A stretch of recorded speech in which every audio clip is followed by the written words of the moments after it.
I'm standing in the middle of the A212. Crystal Palace over there, Sydenham is down there.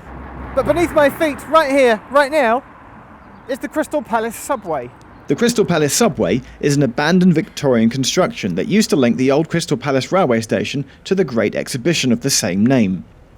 Usually locked, but sometimes opened up during open house weekend, we got to have a look around the site with the treasurer of the Friends of Crystal Palace subway, who want to see the space reopened. Watch your head. So this would have been glass roofed, and this would have taken you up into the Crystal Palace. And this is actually the most dangerous. This is why you need these. So this is being surveyed. This is all quite poor condition. They're coming through. They are leaning in, yeah. So this is on the Heritage at Risk register with English Heritage, and they're currently done a survey and they're trying to get it off the Heritage at Risk register. The Friends are raising funds to make the area safe, but not this outside part though, no. The cool part is the bit that sits directly underneath the road. There's a rumour that it was built by Italian cathedral makers, which has not been proven. It's not been proven at all. We were very fortunate to get Heritage Lottery funding to research the history of the subway a couple of years ago.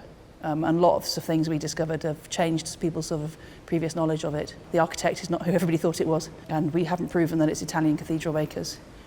Are these old light fittings? Gas, yep, they would have been gas. There was gas lighting? Yep. So at the moment, no services at all to the subway. It is as you see it, but it was originally gas lighted, and it was used as an air raid shelter during the war, so it would have had lighting at that point. As well as the people that slept here during the war, it was still open in the 1960s for people to come in and explore, and was even used up to the late 1980s, with even a music video being shot here.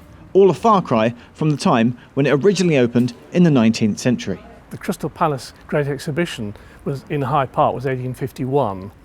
It was moved here over the next 3 years and opened in 1854, but this subway was an afterthought. There was a new station which was built 10 years later, so by 1865 the subway had been opened and the high-level station at Crystal Palace was opened.